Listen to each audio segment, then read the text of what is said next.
ಸ್ವಾಗತ. ನಾನು ನವಿತಾ ಜೈನ್. ಒಬ್ಬ ಪ್ರಭಾವಿ ವಿರುದ್ಧ ನಡೆದ ರಣತಂತ್ರ. ಮಹಾವ್ಯೂಹ ರಚನೆಯಾಗಿದ್ದು ಯಾರ ವಿರುದ್ಧ? ಮಹಾವ್ಯೂಹ ರಚನೆ ಮಾಡಿದ್ದು ಯಾರು ಗೊತ್ತಾ? ಹಾಲಿ ಸಿಎಂ ಮಾಜಿ ಸಿಎಂ ಮಾಡಿದ ವ್ಯೂಹ ಹೇಗಿತ್ತು? ಚಿಕ್ಕಮಗಳೂರು ಉಡುಪಿ ಮೈತ್ರಿ ಅಭ್ಯರ್ಥಿಯ ಟಿಕೆಟ್ಗೆ ಬಿಜೆಪಿ ನಾಯಕಿಯೇ ಸಹಾಯ. ಹಾಗಾದ್ರೆ ಯಾರು ಏನು? ಕರಾವಳಿಯ ಇಂಟ್ರೆಸ್ಟಿಂಗ್ ವೈರಲ್. ಇದೇ ಎಲೆಕ್ಷನ್ ಬ್ರೇಕಿಂಗ್ ನ್ಯೂಸ್ ನ ಹೈಲೈಟ್ಸ್.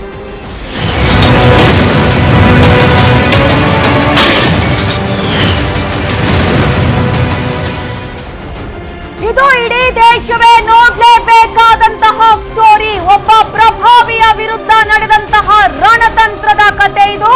ಅವರ ವಿರುದ್ಧ ನಡೆದಿದ್ದು ಅಂತಿಂಥದ್ದಲ್ಲ. ಮಹಾನ್ ವ್ಯಕ್ತಿ ಹಗಲು ರಾತ್ರಿ ಸ್ಟ್ರಾಟಜಿಯನ್ನ ಮಾಡಿರುವಂತಹ ಕತೆ.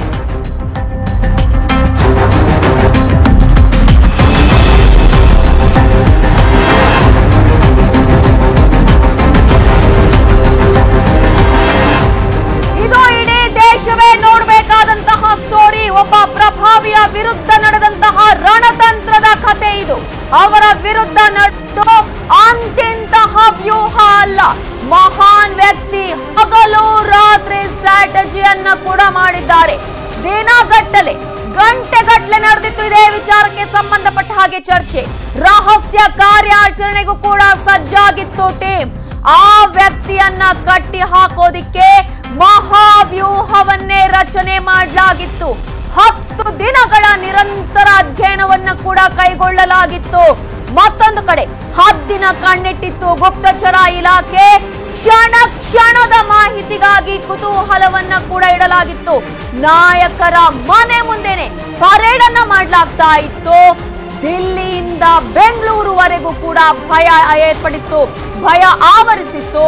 ಯಾರ ವಿರುದ್ಧ ನಡೆದಂತಹ ಮಹಾವ್ಯೂಹ? ಇದುವೇ ಇಂಟ್ರೆಸ್ಟಿಂಗ್ ಸ್ಟೋರಿ. ಈಗ ಹಾಗಾದ್ರೆ ಯಾರ ವಿರುದ್ಧ ನಡೆದಿದೆ ಮಹಾವ್ಯೂಹ? ಈ ಮಹಾವ್ಯೂಹ ಹೇಗೆ ರಚನೆ ಆಯಿತು? ವ್ಯೂಹದ ಟಾರ್ಗೆಟ್ ಆಗಿದ್ದವರು ಯಾರು? ಬೆಚ್ಚಿ ಬೀಳಿಸುತ್ತೆ ಮಹಾವ್ಯೂಹದ ರಚನೆ. ಹಾಗಾದ್ರೆ ಈ ವ್ಯೂಹವನ್ನ ಯಾವ ರೀತಿಯಾಗಿ ರಚನೆ ಮಾಡಲಾಯಿತು ಅನ್ನೋದನ್ನ ಕೇಳಿದ್ರೆ ನೀವೆಲ್ಲರೂ ಬೆಚ್ಚಿ ಬೀಳ್ತೀರಾ. ಮಹಾವ್ಯೂಹದ ಮಾಹಿತಿ ನ್ಯೂಸ್ 18 ನಲ್ಲಿ ನಿಮಗೆ ಈಗಾಗಲೇ ನಾವು ಕೊಡ್ತಾ ಇದ್ದೀವಿ. ಹಾಗಾದ್ರೆ ಯಾರ ವಿರುದ್ಧ ನಡೆದ ಈ ಮಹಾವ್ಯೂಹ? ರಚನೆ ಮಾಡಿದ್ದು ಯಾರು?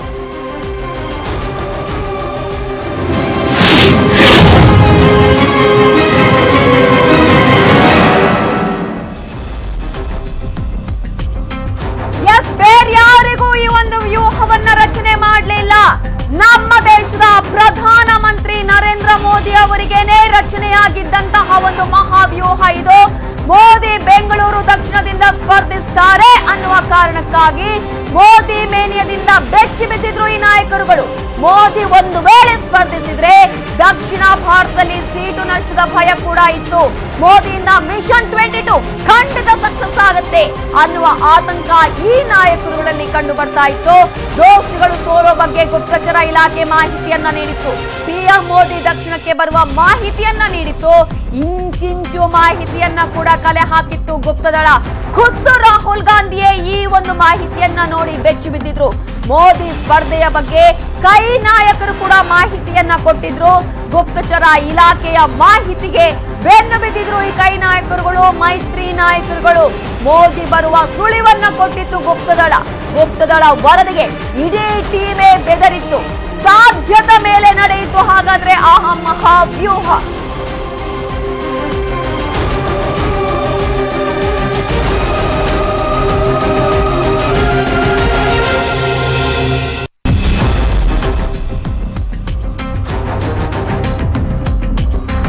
ಈಗಾಗಲೇ ನಾವು ಹೇಳಿದ ಹಾಗೆ ಪ್ರಧಾನಿ ನರೇಂದ್ರ ಮೋದಿಯ ಬಗ್ಗೆನೇ ಮಹಾವ್ಯೂಹವನ್ನ ರಚನೆ ಮಾಡಲಾಗಿತ್ತು.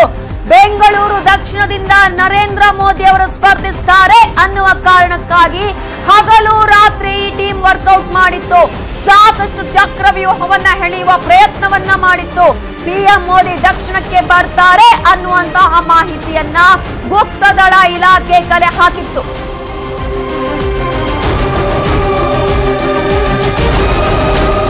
ಇದರ ಬಗ್ಗೆ ಡೀಟೇಲ್ಸ್ ಕೊಡೋದಕ್ಕೆ ಪೊಲಿಟಿಕಲ್ ಬ್ಯೂರೋ ಮುಖ್ಯಸ್ಥರಾಗಿರುವಂತಹ ಚಿದಾನಂದ್ ಪಟೇಲ್ ಈಗ ನೇರ ಸಂಪರ್ಕದಲ್ಲಿದ್ದಾರೆ. ಚಿದಾನಂದ್ ಪಟೇಲ್, ಒಂದು ರೀತಿಯಲ್ಲಿ ಸಾಕಷ್ಟು ಆತಂಕ ಇತ್ತು ಒಂದು ಕಡೆ, ಇನ್ನೊಂದು ಕಡೆ ಬಿಜೆಪಿಯ ಪಕ್ಷದಲ್ಲೇ ಒಂದು ರೀತಿಯಲ್ಲಿ ಸಾಕಷ್ಟು ಖುಷಿಯಂತಹ ವಿಚಾರ ಆಗಿತ್ತು. ಹಾಗಾದ್ರೆ ಈ ಮೈತ್ರಿ ಸರ್ಕಾರಕ್ಕೆ ಯಾವ ರೀತಿಯ ಆತಂಕ ಆ ಸಂದರ್ಭದಲ್ಲಿ ಎದುರಾಗಿತ್ತು, ಯಾವ ರೀತಿಯಂತಹ ವ್ಯೂಹವನ್ನ ಹೆಣೆಯಲಾಗಿತ್ತು? ನವಿತಾ ಜೈನ್, ಇಡೀ ದೇಶದಲ್ಲಿ ಪ್ರಧಾನಿ ನರೇಂದ್ರ ಮೋದಿ ಒಬ್ಬರು ಮತ್ತು ಅವರ ವಿರುದ್ಧ ಮಹಾಗಠಬಂಧನ್ ಹೆಸರಿನಲ್ಲಿ ಹಲವಾರು ನಾಯಕರು. ಅದೇ ರೀತಿ ಪ್ರಧಾನಿ ನರೇಂದ್ರ ಮೋದಿ ಅವರು ಬೆಂಗಳೂರಿಗೆ ಬರ್ತಾರೆ, ಬೆಂಗಳೂರು ದಕ್ಷಿಣದಲ್ಲಿ ಬಂದು ಸ್ಪರ್ಧೆ ಮಾಡ್ತಾರೆ ಎಂಬ ಒಂದು ಕೇವಲ ಊಹಾಪೋಹ ಅಥವಾ ಸಾಧ್ಯತೆ ಸುದ್ದಿಗೆ ಇಡೀ ಕೈ ಮತ್ತು ದಳಪತಿಗಳು ಬೆಚ್ಚಿ ಬಿದ್ದಂತಹ ಬಹುದೊಡ್ಡ ಎಕ್ಸ್ಕ್ಲೂಸಿವ್ ಸ್ಟೋರಿ. ಅದು ಯಾವ ರೀತಿ ಬೆಚ್ಚಿ ಬಿದ್ದಿದ್ದಾರೆ ಅಂತ ಹೇಳಿದ್ರೆ, ಪ್ರಧಾನಿ ನರೇಂದ್ರ ಮೋದಿಯ ಹಲೆ ದಕ್ಷಿಣ ಭಾರತಕ್ಕೂ ಕೂಡ ಅದು ಕಿಚ್ಚಿನ ಹಬ್ಬಿ ಕರ್ನಾಟಕದಲ್ಲಿ ಅವರ ಮಿಷನ್ 22 ಸಕ್ಸಸ್ ಆಗುವ ಮಟ್ಟದಲ್ಲಿ ಆಗುತ್ತೆ ಎಂಬ ಒಂದು ಆತಂಕವನ್ನು ವ್ಯಕ್ತಪಡಿಸಿದ್ರು. ಈ ಆತಂಕಕ್ಕಾಗಿಯೇ ರಾಜ್ಯದ ಗುಪ್ತಚರ ಇಲಾಖೆ 10 ದಿನಗಳ ಕಾಲ ಹಗಲು ರಾತ್ರಿ ಕೆಲಸ ಮಾಡಿದೆ. ಬಿಜೆಪಿಯ ಪ್ರತಿಯೊಬ್ಬರ ನಾಯಕರ ಮನೆಗಳಿಗೆ ಎಡತಾಕಿದೆ, ಹಲವಾರು ನಾಯಕರ ಜೊತೆ ಸಂಭಾಷಣೆ ನಡೆಸಿದೆ. ಜೊತೆಗೆ ದೆಹಲಿಯಿಂದಲೂ ಕೂಡ ಪ್ರಧಾನಿ ನರೇಂದ್ರ ಮೋದಿಯವರ ಏನು ಪ್ರತಿದಿನದ ಸ್ಟ್ರಾಟಜಿಯನ್ನು ಕೂಡ ಪಡೆದುಕೊಳ್ಳಲಾಗಿದೆ. ಒಟ್ಟಿನಲ್ಲಿ ಪ್ರಧಾನಿ ನರೇಂದ್ರ ಮೋದಿ ಅವರು ಬೆಂಗಳೂರು ದಕ್ಷಿಣದಿಂದ ಸ್ಪರ್ಧೆ ಮಾಡುವ ಸಾಧ್ಯತೆ ಇದೆ ಅಂತ ಹೇಳಿ ಗುಪ್ತಚರ ಇಲಾಖೆ ಸ್ವತಃ ಮುಖ್ಯಮಂತ್ರಿ ಎಚ್ ಡಿ ಕುಮಾರಸ್ವಾಮಿಗೆ ವರದಿ ಕೊಡ್ತಾರೆ. ಈ ಕೇವಲ ಮುಖ್ಯಮಂತ್ರಿ ಎಚ್ ಡಿ ಕುಮಾರಸ್ವಾಮಿ ಮಾತ್ರ ಈ ವರದಿಯನ್ನು ಪಡೆದಿಲ್ಲ. ಈ ವರದಿಯನ್ನು ಪಡೆದಂತವರು ಎಐಸಿಸಿ ಅಧ್ಯಕ್ಷರು ಮತ್ತು ಪ್ರಧಾನಿ ನರೇಂದ್ರ ಮೋದಿ ವಿರುದ್ಧ ತೊಡೆತಟ್ಟಿ ನಿಂತಿರುವಂತವರು, ನಾನೇ ಭಾವಿ ಪ್ರಧಾನಿ ಅಂತೇಳಿ ಈಗಾಗಲೇ ಪ್ರಚಾರಕ್ಕೆ ಇಳಿದಂತಿರ್ತಕ್ಕಂಥ ರಾಹುಲ್ ಗಾಂಧಿ ಅವರು ರಾಜ್ಯ ಕಾಂಗ್ರೆಸ್ ನಾಯಕರ ಮುಖಾಂತರ ಸಂಪೂರ್ಣ ವರದಿಯನ್ನ ಪಡೆದುಕೊಂಡಿದ್ದಾರೆ. ಪ್ರಧಾನಿ ನರೇಂದ್ರ ಮೋದಿ ಅವರು ಬೆಂಗಳೂರು ದಕ್ಷಿಣಕ್ಕೆ ಬರೋದು ಖಚಿತ ಅಂತೇಳಿ ರಾಜ್ಯ ಗುಪ್ತಚರ ಇಲಾಖೆ ವರದಿಯನ್ನು ಕೊಟ್ಟಿದೆ. ಆ ವರದಿಯನ್ನ ರಾಹುಲ್ ಗಾಂಧಿ ಅವರಿಗೆ ಕೊಟ್ಟಿದ್ದಾರೆ. ನವಿತಾ ಜೈನ್, ಓಕೆ, ಆ ಒಂದು ಗುಪ್ತಚರ ಇಲಾಖೆಯ ಮಾಹಿತಿಯೇ ಹರಿಪ್ರಸಾದ್ ಅವರನ್ನ ಒಂದ್ ಕಡೆ ಬೆಂಗಳೂರು ದಕ್ಷಿಣ ಭಾಗದಲ್ಲಿ ನಿಲ್ಲಿಸೋದಿಕ್ಕೆ, ಮತ್ತೊಂದ್ ಕಡೆ ಬೇರೆ ಬೇರೆ ಸ್ಟ್ರಾಟಜಿಗಳನ್ನ ಮಾಡೋದಿಕ್ಕೆ ಕಾರಣವಾಗಿದ್ದ. ಹೇಗೆ 22 ಅಂದ್ರೆ ಮಿಷನ್ 22 ಗೆಲ್ತಾರೆ ಅನ್ನುವಂತಹ ಭಯ ಕಾಡಿದ್ದು ಹೌದಾ ಹಾಗಾದ್ರೆ ಆ ಸಂದರ್ಭದಲ್ಲಿ? ನವಿತಾ ಜೈನ್, ಖಂಡಿತವಾಗಿಯೂ ಪ್ರಧಾನಿ ನರೇಂದ್ರ ಮೋದಿ ಬೆಂಗಳೂರಿಗೆ ದಕ್ಷಿಣಕ್ಕೆ ಬಂದ್ರೆ ರಾಜ್ಯದಲ್ಲಿರ್ತಕ್ಕಂಥ ಬಹುತೇಕ 22 ಕ್ಷೇತ್ರಗಳಲ್ಲಿ ಗೆಲ್ಲುವ ಸಾಧ್ಯತೆ ಇದೆ ಅಂತ ಹೇಳಿ ಲೆಕ್ಕಾಚಾರ ಆಗಿತ್ತು.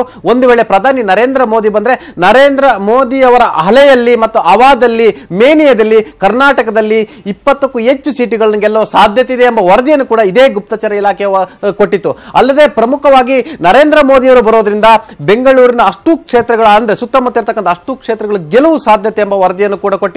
ಅಷ್ಟೇ ಅಲ್ಲ, ದಕ್ಷಿಣ ಭಾರತದಲ್ಲಿ ಪ್ರಧಾನಿ ನರೇಂದ್ರ ಮೋದಿ ಅವರ ಇನ್ಫ್ಲೂಯೆನ್ಸ್ ಆಗುತ್ತೆ. ಆ ಮುಖಾಂತರ ಪಕ್ಕದ ತಮಿಳುನಾಡಿನಲ್ಲಿ ಕೂಡ ಎಐಎಡಿಎಂಕೆ ಜೊತೆ ಸೇರಿಕೊಂಡು ಒಂದಷ್ಟು ಗೆಲುವಿಗೆ ಕಾರಣವಾಗುತ್ತೆ. ಕೇರಳದಲ್ಲೂ ಕೂಡ ಒಂದಷ್ಟು ಸೀಟ್ ಅಂದ್ರೆ ಒಂದಿದ್ದು 2 ಆಗುವ ಸಾಧ್ಯತೆ ಇದೆ. ಆಂಧ್ರ ಮತ್ತು ತೆಲಂಗಾಣದಲ್ಲಿ ಒಳ ಒಪ್ಪಂದ ಮುಖಾಂತರ ಅಲ್ಲೊಂದಷ್ಟು ಸೀಟ್ ಬರುವ ಸಾಧ್ಯತೆ ಇದೆ ಎಂಬ ಲೆಕ್ಕಾಚಾರವನ್ನು ಹಾಕಲಾಗಿತ್ತು. ಹಾಗಾಗಿ ಈ ಲೆಕ್ಕಾಚಾರವನ್ನು ಬುಡಮೇಲು ಮಾಡಲು ಒಂದು ಮಹಾವ್ಯೂಹ ರಚನೆ ಆಗಿತ್ತು. ಈ ಮಹಾವ್ಯೂಹ ರಚನೆ ಆಗಿರೋದೇ ಒಂದು ದೊಡ್ಡ ಇಂಟ್ರೆಸ್ಟಿಂಗ್ ಸ್ಟೋರಿ. ನವಿತಾ ಜೈನ್, ದಕ್ಷಿಣ ಭಾರತದಲ್ಲೇ ನೀವು ಈಗಾಗಲೇ ಹೇಳಿದಾಗ ತಮಿಳುನಾಡು ಆಗಿರ್ಬೋದು, ಕೇರಳ ಆಗಿರ್ಬೋದು, ಒಂದ್ ಕಡೆ ಆಂಧ್ರ ಆಗಿರ್ಬೋದು, ಹೀಗೆ ಎಲ್ಲಾ ಕಡೆ ಇನ್ಫ್ಲುಯೆನ್ಸ್ ಆಗುವಂತಹ ಸಾಧ್ಯತೆ ಇತ್ತು ಅನ್ನೋದನ್ನ ಕೂಡ ನೀವು ಹೇಳಿದ್ರೆ. ಹಾಗಾಗಿ ಆ ರೀತಿಯಾದಂತಹ ಪ್ರಯತ್ನ ತಡೆಗಟ್ಟುವಂತಹ ಪ್ರಯತ್ನಗಳಾಯ್ತಾ ಅಥವಾ ಗುಪ್ತದಳ ಇಲಾಖೆ ಕೊಟ್ಟಿರೋದನ್ನ ಅಂದ್ರೆ ಸೂಕ್ತವಾಗಿ ಬಳಸಿಕೊಳ್ಳುವಂತಹ ಪ್ರಯತ್ನ ಆಯ್ತು ಅಂತ ಅನ್ಸುತ್ತಾ ಮಾಹಿತಿಯನ್ನ? ಖಂಡಿತವಾಗ್ಲೂ ಗುಪ್ತಚರ ಇಲಾಖೆ ಪ್ರಧಾನಿ ನರೇಂದ್ರ ಮೋದಿ ಅವರು ಬೆಂಗಳೂರು ದಕ್ಷಿಣಕ್ಕೆ ಬರೋ ಸಾಧ್ಯತೆ ಇದೆ. ಹಾಗಾಗಿ ಎಲ್ಲಾ ರೀತಿಯ ತಯಾರಿ ನಡೀತಿದೆ. ದೆಹಲಿ ಮಟ್ಟದಲ್ಲಿ ತಯಾರಿ ನಡೀತಿದೆ. ತೇಜಸ್ವಿನಿ ಅನಂತ್ ಕುಮಾರ್ ಕೂಡ ಸ್ಪರ್ಧೆ ಮಾಡ್ತಾರ ಅನ್ನೋ ಸುಳಿವಿದ್ರೂ ಕೂಡ ಎಲ್ಲ ಒಂದ್ ಕಡೆ ದಕ್ಷಿಣ ಭಾರತದಲ್ಲಿ ಒಂದಷ್ಟು ಹೆಚ್ಚಿಗೆ ಸೀಟ್ಗಳನ್ನು ಪಡೆಯಲು ಪ್ರಧಾನಿ ನರೇಂದ್ರ ಮೋದಿ ಅವರು ಬೆಂಗಳೂರು ದಕ್ಷಿಣಕ್ಕೆ ಕಾಲಿಡ್ತಾರೆ ಎಂಬ ವರದಿಯನ್ನು ಕೂಡ ಗುಪ್ತಚರ ಇಲಾಖೆ ಕೊಟ್ಟಿತ್ತು. ನವಿತಾ ಜೈನ್, ಓಕೆ, ಹಾಗೆ ಸಂಪರ್ಕದಲ್ಲಿ ಚಿದಾನಂದ ಪಟೇಲ್. ಇನ್ನು ಮಹಾವ್ಯೂಹವನ್ನ ರಚನೆ ಮಾಡಿದ್ದು ಯಾರು ಹಾಗಾದ್ರೆ? ಈಗಾಗಲೇ ದಕ್ಷಿಣ ಭಾರತದಲ್ಲಿ ಒಂದು ರೀತಿಯ ಮೇನಿಯಾವೇ ಇದೆ. ಪ್ರಧಾನಿ ಮೋದಿ ಮೇನಿಯಾವನ್ನ ತಡೆಗಟ್ಟುವಂತಹ ಕಟ್ಟಿ ಹಾಕುವಂತಹ ಪ್ರಯತ್ನವನ್ನ ಮಾಡಿದ್ದು ಯಾರು ಗೊತ್ತಾ? ನ್ಯೂಸ್ 18 ಕನ್ನಡದಲ್ಲಿ ಎಕ್ಸ್ಕ್ಲೂಸಿವ್ ಮಾಹಿತಿಯನ್ನ ನಾವು ನಿಮ್ಗೆ ನೀಡ್ತಾ ಇದ್ದೀವಿ. ಮೋದಿ ವಿರುದ್ಧ ರಾಜ್ಯ ಕೇಂದ್ರ ನಾಯಕರು ಕೂಡ ಸಾಥ್ ಕೊಟ್ಟಿದ್ದಾರೆ. ಒಂದ್ ಕಡೆ ರಾಹುಲ್ ಗಾಂಧಿ, ಮತ್ತೊಂದು ಕಡೆ ದೇವೇಗೌಡರು, ಮತ್ತೊಂದು ಕಡೆ ವೇಣುಗೋಪಾಲ್. ಆದ್ರೆ ಸಿದ್ದರಾಮಯ್ಯ ಆಗಿರಬಹುದು, ಕುಮಾರಸ್ವಾಮಿ ಆಗಿರಬಹುದು, ಡಿಕೆ ಶಿವಕುಮಾರ್ ಅವರು, ಹೀಗೆ ಕೇಂದ್ರ ರಾಜ್ಯದ ನಾಯಕರುಗಳು ದೊಡ್ಡ ವ್ಯೂಹವನ್ನೇ ಕೂಡ ರಚನೆ ಮಾಡಿದ್ದಾರೆ. ಆ ಮಹಾವ್ಯೂಹ ಯಾವ ರೀತಿಯಾಗಿ ರೆಡಿ ಆಯ್ತು, ಯಾರ್ಯಾರು ಇದ್ರು, ಯಾವ ರೀತಿಯಾಗಿ ರಣತಂತ್ರವನ್ನ ಹೆಣೆಯಲಾಯಿತು, ಈ ಎಲ್ಲದ ರಹಸ್ಯ ಮಾಹಿತಿ ಈಗಾಗಲೇ ನಾವು ನಿಮ್ಮ ಮುಂದೆ ಇಡ್ತಾ ಇದ್ದೀವಿ. ರಹಸ್ಯವಾಗಿ ನಡೆದಿದೆ ಈ ವ್ಯೂಹ ರಚನೆಯ ಮಾತುಕತೆ. ಅದು ಮೋದಿಯನ್ನ ದಕ್ಷಿಣದಲ್ಲಿ ಕಟ್ಟಿ ಹಾಕುವ ವ್ಯೂಹ. ಮೋದಿ ವಿರುದ್ಧ ಅಭ್ಯರ್ಥಿ ಯಾರು ಅನ್ನುವ ಚರ್ಚೆ ಕೂಡ ಅದೇ ಸಂದರ್ಭದಲ್ಲಿ ಸ್ಟಾರ್ಟ್ ಆಗಿದ್ದು, ಮೋದಿ ವಿರುದ್ಧ ಸ್ಪರ್ಧಿಸಲು ಸಿದ್ಧವಾಗಿದ್ದವರು ಇವರು. ಮುಂಚೆಲ್ಲ ಚುನಾವಣೆಗೆ ನಿಲ್ಲಲ್ಲ ಅಂತ ಹೇಳ್ತಾ ಇದ್ರು. ಆದ್ರೆ ಮೋದಿಯ ವಿರುದ್ಧ ತೊಡೆ ತಟ್ಟೋದಿಕ್ಕೆ ಅಣಿಯಾಗಿದ್ರು. ಹಾಗಾದ್ರೆ ಯಾರು ಆ ನಾಯಕ? ನ್ಯೂಸ್ 18 ಬಳಿ ಇದೆ ಎಕ್ಸ್ಕ್ಲೂಸಿವ್ ಆಗಿರುವಂತಹ ಮಾಹಿತಿ.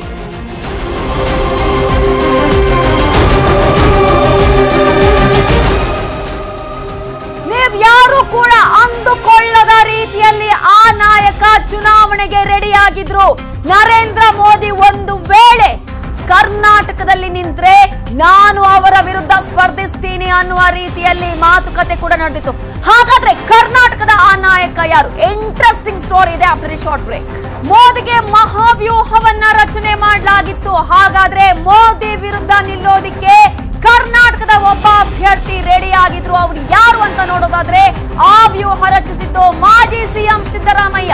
ಮೋದಿ ವಿರುದ್ಧ ಸ್ಪರ್ಧೆಗೂ ಕೂಡ ಸಿದ್ಧರಾಗಿದ್ರು ಮಾಜಿ ಸಿಎಂ ಸಿದ್ದರಾಮಯ್ಯ. ಉತ್ತರದಲ್ಲಿ ದೇವೇಗೌಡರ ಸ್ಪರ್ಧೆ ನಿರ್ಧಾರವಾಗಿತ್ತು. ಬೆಂಗಳೂರು ಗ್ರಾಮಾಂತರ ಸ್ಪರ್ಧೆಗೆ ರೆಡಿ ಆಗಿದ್ರು.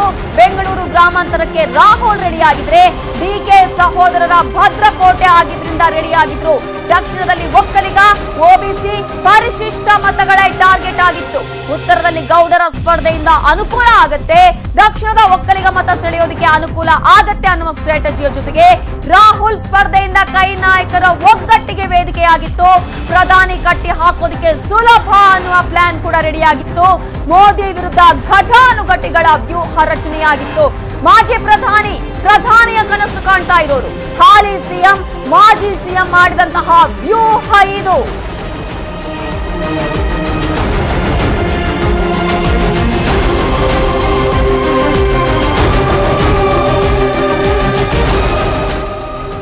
ಹಾಗಾದ್ರೆ ಇದೇ ವಿಚಾರಕ್ಕೆ ಸಂಬಂಧಪಟ್ಟ ಹಾಗೆ ಸಮನ್ವಯ ಸಮಿತಿ ಅಧ್ಯಕ್ಷರು ಮಾಜಿ ಸಿಎಂ ಸಿದ್ದರಾಮಯ್ಯ ಅವರು ಜೊತೆಗೆ ಕೆಪಿಸಿಸಿ ಅಧ್ಯಕ್ಷರಾದ ದಿನೇಶ್ ಗುಂಡೂರಾವ್ ಹೇಳಿದ್ದೇನು ನೋಡೋಣ.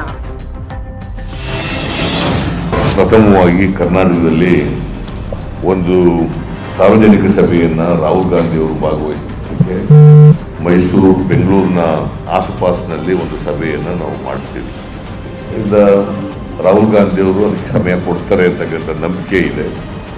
ಇಂದ ಮಾರ್ಚ್ 1ನೇ ತಾರೀಕು ಒಂದು ಐತಿಹಾಸಿಕವಾದಂಥ ಸಾರ್ವಜನಿಕ ಸಭೆಯನ್ನ ಏರ್ಪಾಡು ಮಾಡ್ತೀವಿ. ಅಲ್ಲಿಂದಲೇ ನಮ್ಮ ಚುನಾವಣಾ ರಣಕಹಳೆ ಪ್ರಾರಂಭ ಆಗ್ತದೆ. ರಾಹುಲ್ ಗಾಂಧಿ ಅವರು ದಕ್ಷಿಣ ಭಾರತದಿಂದ ಕೂಡ ಇಲ್ಲಿ ಕಂಟೆಸ್ಟ್ ಮಾಡಬೇಕು, ಬೇಕಾದ್ರೆ ಕರ್ನಾಟಕಕ್ಕೆ ಬಂದು ಇಲ್ಲೇ ಕಂಟೆಸ್ಟ್ ಮಾಡಿ ಕರ್ನಾಟಕ ರಾಜ್ಯದಿಂದ ಅವರು ಇಲ್ಲಿಂದ ಅವ್ರನ್ನ MP ಆಗಿ ಮಾಡಿ ಈ ದೇಶದಲ್ಲಿ ಪ್ರಧಾನಮಂತ್ರಿ ಆಗ್ತಕ್ಕಂಥದ್ದಕ್ಕೆ ಕರ್ನಾಟಕ ಅವರಿಗೆ ಶಕ್ತಿಯನ್ನು ಕೊಡ್ತದೆ. ಆ ಒಂದು ಸಂದೇಶವನ್ನು ನಾವು ಕೊಡೋದಕ್ಕೆ ನಾವು ಬಯಸ್ತಾ ಇದ್ದೀವಿ. ಸೋನಿಯಾ ಗಾಂಧಿ ಅವ್ರನ್ನ ಆಯ್ಕೆ ಮಾಡಿದ್ದೇವೆ, ಇಂದಿರಾ ಗಾಂಧಿ ಅವ್ರನ್ನ ಆಯ್ಕೆ ಮಾಡಿದ್ದೇವೆ. ಅದಕ್ಕೋಸ್ಕರ ರಾಹುಲ್ ಗಾಂಧಿ ಅವರು ಕೂಡ ಕರ್ನಾಟಕಕ್ಕೆ ಯಾಕೆ ಬರಬಾರದು, ಕರ್ನಾಟಕ ಬರಬೇಕು ಅಂತ ಕೂಡ ನಾನು ಈ ಸಂದರ್ಭದಲ್ಲಿ ಆಹ್ವಾನವನ್ನು ನೀಡ್ತಾ ಇದ್ದೀನಿ. ಎಸ್, ಆ ಸಂದರ್ಭದಲ್ಲಿ ಆಡಿದ ಮಾತುಗಳು ಯಾವ ರೀತಿಯಾಗಿತ್ತು ಅನ್ನೋದನ್ನ ನೋಡಿದ್ವಿ. ಇದರ ಬಗ್ಗೆ ಡೀಟೇಲ್ಸ್ ಕೊಡೋದಕ್ಕೆ ಪೊಲಿಟಿಕಲ್ ಬ್ಯೂರೋ ಮುಖ್ಯಸ್ಥರಾಗಿರುವಂತಹ ಚಿದಾನಂದ ಪಟೇಲ್ ನೇರ ಸಂಪರ್ಕದಲ್ಲಿದ್ದಾರೆ. ಚಿದಾನಂದ ಪಟೇಲ್, ನಿಜವಾಗ್ಲೂ ಕೂಡ ಒಂದು ರೀತಿಯ ಮಹಾವ್ಯೂಹವನ್ನ ಇಲ್ಲಿ ರಚನೆ ಮಾಡಲಾಗಿತ್ತು ಅಂತ ಹೇಳಿ, ಹಾಗಾದ್ರೆ ಆ ಒಂದು ವ್ಯೂಹವನ್ನ ಯಾವ ರೀತಿಯಾಗಿ ಹೆಣೆಯಲಾಗಿತ್ತು? ಹೆಡ್ಡಾಕಿ ಕೆಡುವಂತಹ ಪ್ರಯತ್ನ ಹೇಗ್ ನಡೆದಿತ್ತು? ನವಿತಾ ಜೈನ್, ಪ್ರಧಾನಿ ನರೇಂದ್ರ ಮೋದಿ ಅವರು ಬೆಂಗಳೂರು ದಕ್ಷಿಣ ಕ್ಷೇತ್ರದಿಂದ ಸ್ಪರ್ಧೆ ಮಾಡಿದ್ರೆ ಅವರ ವಿರುದ್ಧವಾಗಿ ಯಾರು ನಾನು ಇನ್ನು ಮುಂದೆ ಚುನಾವಣೆ ನಿಲ್ಲಲ್ಲ ಅಂತ ಹೇಳ್ತಿದ್ರು ಅವರನ್ನೇ ಕಣಕ್ಕಿಳಿಸಲು ರಾಹುಲ್ ಗಾಂಧಿ ಮತ್ತು ಈ ಒಂದು ಯುವ ತೀರ್ಮಾನ ಮಾಡಿತ್ತು. ಹಾಗಾಗಿ ಮಾಜಿ ಸಿಎಂ ಸಿದ್ದರಾಮಯ್ಯನವರೇ ಪ್ರಧಾನಿ ನರೇಂದ್ರ ಮೋದಿ ವಿರುದ್ಧವೇ ಸ್ಪರ್ಧೆ ಮಾಡಲು ಎಲ್ಲಾ ರೀತಿಯ ಚಿಂತನೆ ನಡೆದಿತ್ತು. ಅದಕ್ಕೆ ಮಾಜಿ ಸಿಎಂ ಸಿದ್ದರಾಮಯ್ಯ ಕೂಡ ಮಾನಸಿಕವಾಗಿ ಸಿದ್ಧರಾಗಿದ್ರು. ಮತ್ತೊಂದು ಕಡೆ ಪ್ರಧಾನಿ ದಕ್ಷಿಣದಲ್ಲಿ ಇರೋದ್ರಿಂದಲೇ ಉತ್ತರದಲ್ಲಿ ಕೂಡ ದೇವೇಗೌಡರ ಸ್ಪರ್ಧೆ ಖಚಿತವಾಗಿತ್ತು. ಯಾಕಂತ ಹೇಳಿದ್ರೆ ಉತ್ತರದಲ್ಲಿ ದೇವೇಗೌಡರು ಸ್ಪರ್ಧೆ ಮಾಡೋದ್ರಿಂದ ಎಲ್ಲೊಂದು ಕಡೆ ದಕ್ಷಿಣದಲ್ಲಿರ್ತಕ್ಕಂಥ ಒಕ್ಕಲಿಗ ಮತಗಳು ಸಿದ್ದರಾಮಯ್ಯಗೆ ಕೊಡಿಸಲು ಮತ್ತು ಮೈತ್ರಿ ಅಭ್ಯರ್ಥಿ ಕೊಡಿಸಲು ಅನುಕೂಲ ಆಗುತ್ತೆ ಅಂತ ಇವರ ಸ್ಟ್ರಾಟಜಿ ಆಗಿತ್ತು. ಇದರ ಬೆನ್ನಲ್ಲೇ ಬೆಂಗಳೂರು ಗ್ರಾಮಾಂತರದಲ್ಲಿ ರಾಹುಲ್ ಗಾಂಧಿ ಅವರು ಸ್ಪರ್ಧೆ ಮಾಡೋದ್ರಿಂದ ಅದು ಯಾಕಂತ ಹೇಳಿದ್ರೆ ಬೆಂಗಳೂರು ಗ್ರಾಮಾಂತರ ಕ್ಷೇತ್ರ ಅನ್ನೋದು ಡಿಕೆ ಸಹೋದರರ ಒಂದು ಭದ್ರಕೋಟೆಯಾಗಿತ್ತು. ಹಾಗಾಗಿ ರಾಹುಲ್ ಗಾಂಧಿ ಸ್ಪರ್ಧೆ ಮಾಡೋದ್ರಿಂದ ಎಲ್ಲ ಕಾಂಗ್ರೆಸ್ ನಾಯಕರು ಒಗ್ಗಟ್ಟಾಗಿ ಪ್ರಧಾನಿ ನರೇಂದ್ರ ಮೋದಿ ವಿರುದ್ಧ ಮತ್ತು ರಾಹುಲ್ ಗಾಂಧಿ ಪರವಾಗಿ ಮತ್ತು ಎಲ್ಲರೂ ಕೂಡ ಒಗ್ಗಟ್ಟಾಗಿ ಕೆಲಸ ಮಾಡ್ತಾರೆ. ಆ ಮುಖಾಂತರ ಪ್ರಧಾನಿ ನರೇಂದ್ರ ಮೋದಿ ಅವರ ಕಟ್ಟಿ ಹಾಕಲು ಸುಲಭ ಅನ್ನೋದು ಇವರ ಲೆಕ್ಕಾಚಾರ ಆಗಿತ್ತು. ಹಾಗಾಗಿ ಇವರೆಲ್ಲರೂ ಕೂಡ ಗುಪ್ತ ಸಭೆಯನ್ನು ಮಾಡಿದ್ರು, ಸಭೆಗಳ ಮೇಲೆ ಸಭೆಗಳನ್ನು ಮಾಡಿದ್ರು. ಜೊತೆಗೆ ಖುದ್ದು ರಾಹುಲ್ ಗಾಂಧಿ ಅವರು ಈ ಸಂಬಂಧಪಟ್ಟಾಗೆ ಪ್ರತಿದಿನದ ಮಾಹಿತಿಯನ್ನು ತೆಗೆದುಕೊಳ್ತಿದ್ರು. ಹಾಗಾಗಿ ರಾಹುಲ್ ಗಾಂಧಿ ಅವರು ಬೆಂಗಳೂರು ಗ್ರಾಮಾಂತರಕ್ಕೆ ಅಂದ್ರೆ ಕರ್ನಾಟಕಕ್ಕೆ ಬಂದು ಸ್ಪರ್ಧೆ ಮಾಡ್ತಾರೆ ಅಂತ ಹೇಳಿ ಸ್ವತಃ ಸಿದ್ದರಾಮಯ್ಯನವರು ಸಾಧ್ಯತೆ ಇದೆ ಅಂತ ಒಂದು ಮಾತನ್ನ ಚಾಮರಾಜನಗರದ ಏನು ಸಮಾವೇಶದಲ್ಲಿ ಹೇಳಿಕೆಯನ್ನು ಕೊಟ್ಟರು. ದಿನೇಶ್ ಗುಂಡೂರಾವ್ ಕೂಡ ರಾಹುಲ್ ಗಾಂಧಿ ಅವರಿಗೆ ಆಫರ್ ಅನ್ನು ಕೊಟ್ಟರು.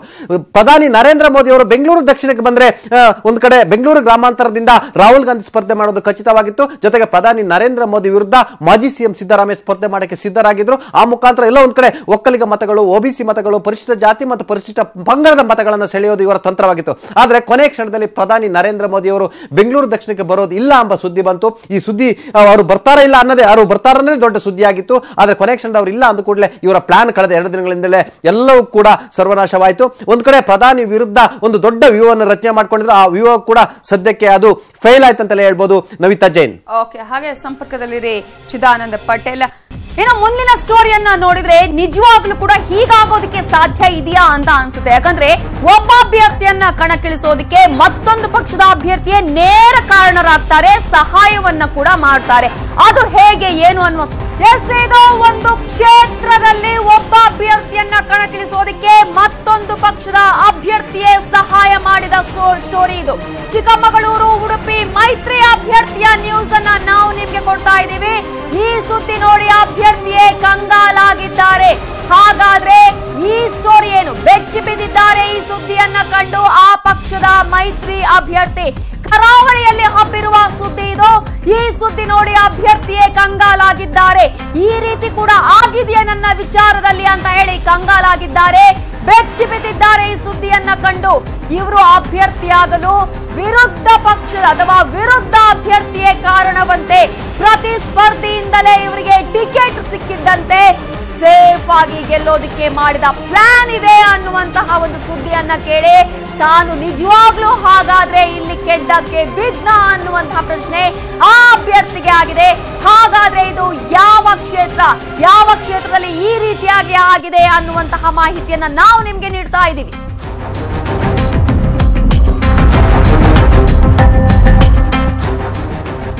ಇದು ಬೇರೆ ಯಾವ ಕ್ಷೇತ್ರದ ವಿಚಾರವೂ ಅಲ್ಲ, ಕರಾವಳಿ ಭಾಗದ ಸುದ್ದಿ ಇದು. ಚಿಕ್ಕಮಗಳೂರು ಉಡುಪಿ ಮೈತ್ರಿ ಅಭ್ಯರ್ಥಿಯ ನ್ಯೂಸ್ ಇದು. ಪ್ರಮೋದ್ ಮಧ್ವರಾಜ್ ಟಿಕೆಟ್ಗೆ ಶೋಭಾ ಕರಂದ್ಲಾಜೆ ಅವರೇ ಸಹಾಯ ಮಾಡಿರುವ ಇಂಟ್ರೆಸ್ಟಿಂಗ್ ಸ್ಟೋರಿ ಇದು. ಪ್ರಮೋದ್ಗೆ ಟಿಕೆಟ್ ಗಿಟ್ಟಿಸಿದ್ದು ಬೇರೆ ಯಾರು ಅಲ್ಲ, ಶೋಭಾ ಮೇಡಮ್ ಅಂತೆ. ಶೋಭಾ ವಿರುದ್ಧ ಸ್ವಪಕ್ಷದ ಶಾಸಕರಿಂದಲೇ ವಿರೋಧ ವ್ಯಕ್ತವಾಗಿತ್ತು. ಸುನಿಲ್ ಕುಮಾರ್, ಸಿಟಿ ರವಿ, ರಘುಪತಿ ಭಟ್ ವಿರೋಧವನ್ನ ವ್ಯಕ್ತಪಡಿಸಿದ್ರು. ಟಿಕೆಟ್ಗಾಗಿ ಜಯಪ್ರಕಾಶ್ ಹೆಗ್ಡೆ ಕೂಡ ಪ್ರಯತ್ನವನ್ನ ಮಾಡಿದ್ರು. ಒಂದು ವೇಳೆ ಬಿಜೆಪಿಯಲ್ಲಿ ಸಿಗದಿದ್ರೆ ಜೆಡಿಎಸ್ ಟಿಕೆಟ್ಗೆ ಗಾಳ ಹಾಕುವಂತಹ ಪ್ರಯತ್ನ ಆಗಿತ್ತು. ಜಯಪ್ರಕಾಶ್ ಹೆಗ್ಡೆ ಮೈತ್ರಿ ಅಭ್ಯರ್ಥಿ ಆಗಿದ್ರೆ ಶೋಭಾ ಕರಂದ್ಲಾಜೆ ಟಫ್ ಫೈಟ್ ಅನ್ನ ಎದುರಿಸಬೇಕಾಗಿತ್ತು. ಶೋಭಾ ಕರಂದ್ಲಾಜೆಗೆ ಟಫ್ ಫೈಟ್ ಆಗುವಂತಹ ಎಲ್ಲಾ ಚಾನ್ಸಸ್ ಇತ್ತು. ಇದೇ ಕಾರಣಕ್ಕೆ ಪ್ರಮೋದ್ ಜೊತೆ ಒಳ ಒಪ್ಪಂದವನ್ನ ಕೂಡ ಮಾಡ್ಕೊಂಡಿದ್ದಾರಂತೆ ಶೋಭಾ ಕರಂದ್ಲಾಜೆ. ಪ್ರಮೋದ್ ಕಾಂಗ್ರೆಸ್ ಆಗಿದ್ರು ಕೂಡ ಜೆಡಿಎಸ್ ಟಿಕೆಟ್ ಕೊಟ್ಟಿದೆ. ಶೋಭಾ ಕರಂದ್ಲಾಜೆ ಪ್ರಮೋದ್ ಮಧ್ವರಾಜ್ ನಡುವೆ ಮ್ಯಾಚ್ ಫಿಕ್ಸಿಂಗ್ ಆಗಿದೆ. ಹಾಗಾಗಿ ಪ್ರಮೋದ್ ಕಾಳು ಬೇಡಿ ಟಿಕೆಟ್ ಅನ್ನ ಪಡೆದ್ರಂತೆ. ಗೆಲುವನ್ನ ಸುಲಭ ಮಾಡಿಕೊಳ್ಳಲು ಮಾಡಿದಂತಹ ಪ್ಲಾನ್ ಇದು. ಇದೇ ಸುದ್ದಿ ಈಗ ಕರಾವಳಿಯಲ್ಲಿ ವೈರಲ್ ಆಗ್ತಾ ಇದೆ. ಈ ಸುದ್ದಿಯಿಂದ ಪ್ರಮೋದ್ ಮಧ್ವರಾಜ್ಗೆ ಡ್ಯಾಮೇಜ್ ಆಗಿದೆ. ಇದರ ಬಗ್ಗೆ ಡೀಟೇಲ್ಸ್ ಕೊಡೋದಕ್ಕೆ ಪೊಲಿಟಿಕಲ್ ಬ್ಯೂರೋ ಮುಖ್ಯಸ್ಥರಾಗಿರುವಂತಹ ಚಿದಾನಂದ ಪಟೇಲ್ ಮತ್ತೆ ನೇರ ಸಂಪರ್ಕದಲ್ಲಿದ್ದಾರೆ. ಚಿದಾನಂದ ಪಟೇಲ್, ಒಂದು ರೀತಿಯಲ್ಲಿ ತುಂಬಾ ಇಂಟ್ರೆಸ್ಟಿಂಗ್ ಹಾಗೆಯೇ ಅಚ್ಚರಿಗೆ ಕಾರಣ ಆಗಿರುವಂತಹ, ಶಾಕ್ಗೆ ಕಾರಣ ಆಗುವಂತಹ ಸುದ್ದಿ ಇದು. ಒಬ್ಬ ಅಭ್ಯರ್ಥಿಯನ್ನ ನೀವು ನಿಲ್ಲೇಬೇಕು ಅನ್ನುವಂತಹ ಸಹಾಯ ಮಾಡುವಂತಹ ಸ್ಥಿತಿ ಇದೆಯಲ್ಲ, ನಿಜವಾಗ್ಲೂ ಯಾವ ರೀತಿಯಾದಂತಹ ಸ್ಟ್ರಾಟಜಿ ಇದು ಅಂತ? ನವಿತಾ ಜೈನ್, ಈ ಚುನಾವಣೆ ಸಂದರ್ಭದಲ್ಲಿ ಬಹಳಷ್ಟು ಸ್ಟ್ರಾಟಜಿಗಳನ್ನ ಮಾಡ್ತಾರೆ, ಕೆಲವೊಂದು ಸುದ್ದಿಗಳನ್ನ ಹಬ್ಬಿಸ್ತಾರೆ. ಅದೇ ರೀತಿ ಈಗ ಕರಾವಳಿ ಭಾಗದಲ್ಲಿ ದೊಡ್ಡ ಸುದ್ದಿ ಹಬ್ಬಿರುವಂತದ್ದು ಚಿಕ್ಕಮಗಳೂರು ಉಡುಪಿ ಕ್ಷೇತ್ರದ ಮೈತ್ರಿ ಅಭ್ಯರ್ಥಿ, ಅಂದ್ರೆ ಕಾಂಗ್ರೆಸ್ನಿಂದ ಜೆಡಿಎಸ್ ಹೋಗಿ ಟಿಕೆಟ್ ತಗೊಂಡು ಈಗ ಮೈತ್ರಿ ಅಭ್ಯರ್ಥಿ ಆಗಿರ್ತಕ್ಕಂಥ, ಕಾಂಗ್ರೆಸ್ ಮತ್ತು ಜೆಡಿಎಸ್ ನ ಚಿಹ್ನೆ ಇರತಕ್ಕಂಥ ಸಾಲನ್ನು ಹಾಕೊಂಡು ಈಗಾಗಲೇ ಚುನಾವಣಾ ಪ್ರಚಾರ ಮಾಡ್ತಿರ್ತಕ್ಕಂಥ ಪ್ರಮೋದ್ ಮಧ್ವರಾಜ್ ಅವರು ಟಿಕೆಟ್ ಪಡೆದುಕೊಳ್ಳಲು ಶೋಭಾ ಕರಂದ್ಲಾಜೆ ಅವರ ಕಾರಣ. ಪ್ರಮೋದ್ ಮಧ್ವರಾಜ್ಗೆ ಒತ್ತಡ ಏರಿ ಟಿಕೆಟ್ ಅನ್ನು ಪಡೆಯಲಿಕ್ಕೆ ಪ್ಲಾನ್ ಅನ್ನು ಮಾಡಿದ್ರೆ ಎಂಬ ಸುದ್ದಿ ಹಬ್ಬಿದೆ. ಯಾಕಂತ ಹೇಳಿದ್ರೆ ಶೋಭಾ ಕರಂದ್ಲಾಜೆ ಅವರ ಸ್ಪರ್ಧೆಯನ್ನ ಬಿಜೆಪಿಯ ಆ ಭಾಗದ ಶಾಸಕರಾಗಿರ್ತಕ್ಕಂಥ ಸುನಿಲ್ ಕುಮಾರ್, ರಘುಪತಿ ಭಟ್ ಮತ್ತು ಸಿಟಿ ರವಿ ಸೇರಿದಂತೆ ಅನೇಕ ನಾಯಕರು ವಿರೋಧಿಸಿದ್ರು. ಜೊತೆಗೆ ಶೋಭಾ ವಿರುದ್ಧ ಸ್ವಪಕ್ಷೀಯರೇ ಅಂದ್ರೆ ಬಿಜೆಪಿಯ ಗೋ ಬ್ಯಾಕ್ ಶೋಭಾ ಅಂತೇಳಿ ಅಭಿಯಾನ ಕೂಡ ಮಾಡಿದ್ರು. ಇದರ ಬೆನ್ನಲ್ಲೇ ಜಯಪ್ರಕಾಶ್ ಹೆಗಡೆ ಕೂಡ ಟಿಕೆಟ್ಗಾಗಿ ಪ್ರಯತ್ನವನ್ನ ಮಾಡಿದ್ರು. ಹಾಗಾಗಿ ಕೊನೆಗೆ ಜೆಡಿಎಸ್ ನಿಂದ ಟಿಕೆಟ್ ಪಡಿತಾರೆ ಎಂಬ ಸುದ್ದಿ ಕೂಡ ಹಬ್ಬಿತು. ಇದೇ ಒಂದು ಕಾರಣಕ್ಕಾಗಿ ಪ್ರಮೋದ್ ಮಧ್ವರಾಜ್ ಅಷ್ಟೊಂದು ಸ್ಟ್ರಾಂಗ್ ಇಲ್ಲ, ಅವರು ಜೆಡಿಎಸ್ ನಿಂದ ಟಿಕೆಟ್ ತೆಗೆದುಕೊಂಡ್ರೆ ಕಾಂಗ್ರೆಸ್ನವರೇ ಅವ್ರನ್ನ ವಿರೋಧ ಮಾಡ್ತಾರೆ, ನನಗೆ ಗೆಲುವು ಸುಲಭ ಎಂಬ ಒಂದೇ ಒಂದು ಕಾರಣಕ್ಕೆ ಶೋಭಾ ಕರಂದ್ಲಾಜೆ ಅವರೇ ಪ್ರಮೋದ್ ಮಧ್ವರಾಜ್ ಅವರಿಗೆ ಟಿಕೆಟ್ ಪಡೆದುಕೊಳ್ಳುವಂತೆ ಮಾಡಿದ್ರು ಅಂತ ಸುದ್ದಿ ಇದೀಗ ವೈರಲ್ ಆಗಿರುವಂತದ್ದು. ಈ ಸುದ್ದಿಯಿಂದ ಸ್ವತಃ ಪ್ರಮೋದ್ ಮುದ್ದುರಾಜ್ ಅವರು ಈಗ ಕಕ್ಕಾಬಿಕ್ಕಿಯಾಗಿದ್ದಾರೆ. ಈ ಸುದ್ದಿ ಇಡೀ ಉಡುಪಿ ಚಿಕ್ಕಮಗಳೂರು ಅಷ್ಟೇ ಅಲ್ಲ, ಕರಾವಳಿ ಭಾಗದಲ್ಲಿ ದೊಡ್ಡ ಮಟ್ಟದ ವೈರಲ್ ಆಗಿರುವಂತದ್ದು. ಹಾಗಾಗಿ ಪ್ರಮೋದ್ ಮುದ್ದುರಾಜ್ ಈ ವೈರಲ್ ಆಗಿರುವಂತಹ ಸುದ್ದಿಗೆ ಇದೀಗ ಅವರಾಗೆ ಸ್ಪಷ್ಟನೆ ಕೊಡುವಂತ ಸ್ಥಿತಿ ನಿರ್ಮಾಣವಾಗಿದೆ. ನವಿತಾ ಜೈನ್. ಥ್ಯಾಂಕ್ ಯು ಚಿದಾನಂದ್ ಪಟೇಲ್ ಡೀಟೇಲ್ಸ್ಗೆ. ಇದು ಇವತ್ತಿನ ಎಲೆಕ್ಷನ್ ಬ್ರೇಕಿಂಗ್ ನ್ಯೂಸ್. ನೋಡ್ತಾ ಇರಿ ನ್ಯೂಸ್ 18 ಕನ್ನಡ. ಜಾಲ ನಮ್ಮದು, ಬಲ ನಿಮ್ಮದು.